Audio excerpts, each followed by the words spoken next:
جزیرۃ العرب میں یہ رواج پایا جاتا تھا کہ جب کوئی شخص وفات پا جاتا تو اس کی بیوہ کی شادی کرنے میں جلدی کی جاتی. ہمارے ہاں تو اب یہ بھی ختم ہو گیا ہے کہ کسی خاندان میں کوئی کنواری نوجوان لڑکی ہے تو اس کی بھی کوئی فکر کرے.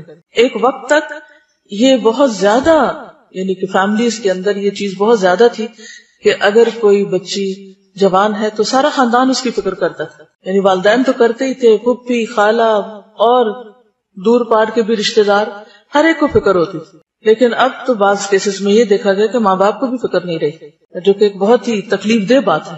کیونکہ بعض بچیاں اس بات کی شکایت بھی کرتی ہیں کہ ان کے پیرنٹس ان کے شادی کی فکر نہیں کرتے، یا کرتے بھی ہوں گے تو ان پہ ظاہر نہیں کرتے، یا پھر رشتے آتے ہیں تو قبول نہیں کرتے، کیا سوچ کر کہ یہ ان کے معیار کے مطابق نہیں. کیونکہ معیار ہم نے بہت ہی اونچے رکھ لیے، کیونکہ محبت دنیا کی بسی دل میں.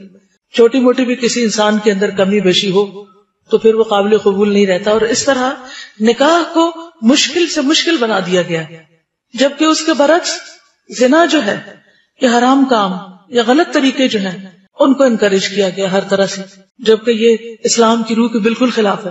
یعنی بچیوں کو عام طور پر لڑکوں کے ساتھ کھلم کھلا میل ملاپ کی اجازت ہوتی ہے اور ان کے ساتھ کام کاج کرنے کی، حجاب کی بھی کوئی خاص پابندی نہیں.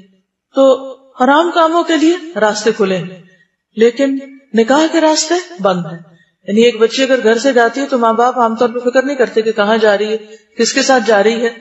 اور اگر اس کی کسی کے ساتھ دوستی ہو جاتی ہے اور وہ لڑکا پروپوز کر دے تو پھر سارے گھر کی شامت آ جاتی ہے اور مارنے مرنے پہ تل جاتے ہیں اور پھر لڑکی کو بلیم کرنے لگتے ہیں اور اس کو برا بھلا کہنے لگتے ہیں.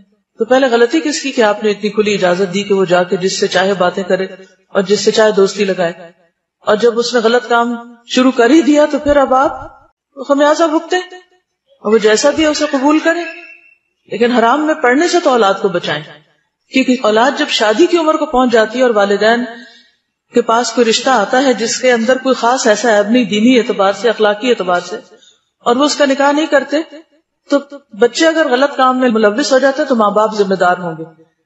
اس کا یہ مطلب نہیں کہ بچوں کو کھلی چھوٹ مل گئی کہ وہ جو جی چاہیں کریں، کیونکہ ہم پہ گناہ نہیں آئے گا، ماں باپ پہ آئے گا، ان پہ بھی آئے گا اور ماں باپ پر بھی آئے گا، کیونکہ حرام تو حرام ہے. ایسی تعویلوں سے حرام کو حلال نہیں کیا جا سکتا. لیکن دیکھنا یہ چاہیے کہ ہم اپنی سوسائٹی اور کلچر کے ان طور طریقوں کو کس طرح درست کریں.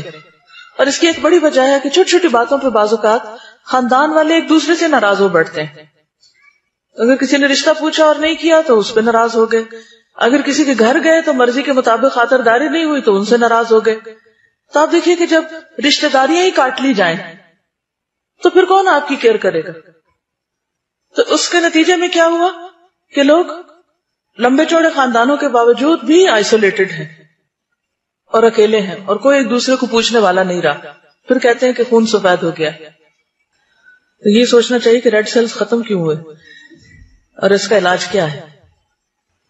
تو جزیرۃ العرب میں یہ رواج پایا جاتا تھا کہ جب کوئی شخص وفات پا جاتا تو اس کی بیوہ کی شادی کرنے میں جلدی کی جاتی اور اس کو کوئی مائنڈ نہیں کرتا تھا، اسے برا نہیں سمجھا جاتا تھا.